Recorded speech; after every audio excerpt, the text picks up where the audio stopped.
Being alone is terrifying. But realizing you were never alone?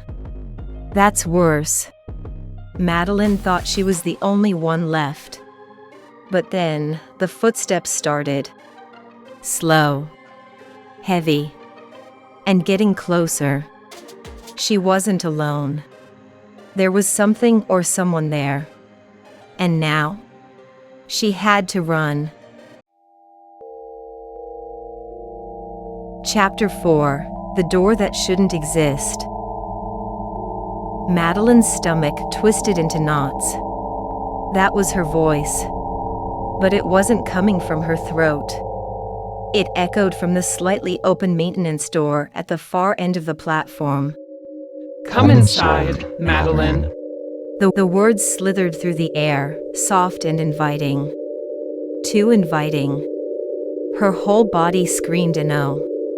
Every survival instinct told her to turn around and find another way out. But the exit was locked. The tracks led nowhere.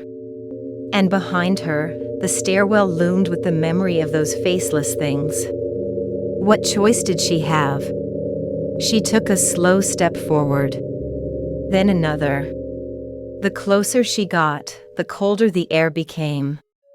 Her breath turned visible, swirling in the dim light.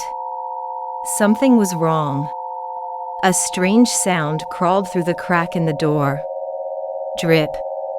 Madeline stopped. Drip. Drip. It sounded like water? No. Thicker. A slow, wet, sickening sound. Like something was leaking on the other side. Her fingers hovered over the door handle. A single thought repeated in her mind, don't do it. She did it anyway.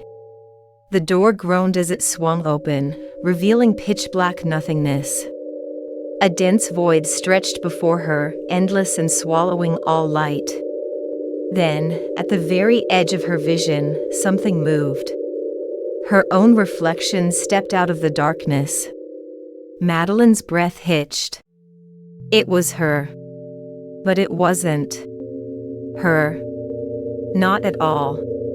The thing had her face, her body, but it was wrong. It was so wrong. Its eyes were too wide, lips curled in an unnatural smile. Its skin looked wet, like it had been peeled off and put back on. And then it spoke to her, in a voice that wasn't quite hers. You shouldn't be here. Madeline stepped back, her heartbeat hammering in her ears. The doppelganger grinned wider, its lips splitting open like a tear in fabric. But now that you are. It lunged. Madeline screamed and slammed the door shut, but the thing hit the other side with inhuman force. Bang. The door rattled in its frame. Bang. Bang. The thing was laughing. Madeline was sobbing. Then, silence. A different noise now. A soft scuttling. Like something had just crawled up the walls and into the ceiling. She backed away, her entire body shaking. And then, the train arrived. The sound of screeching metal filled the station. The headlights of the subway train blinded her, cutting through the dimness. The doors slid open. Empty. Madeline didn't hesitate. She ran inside.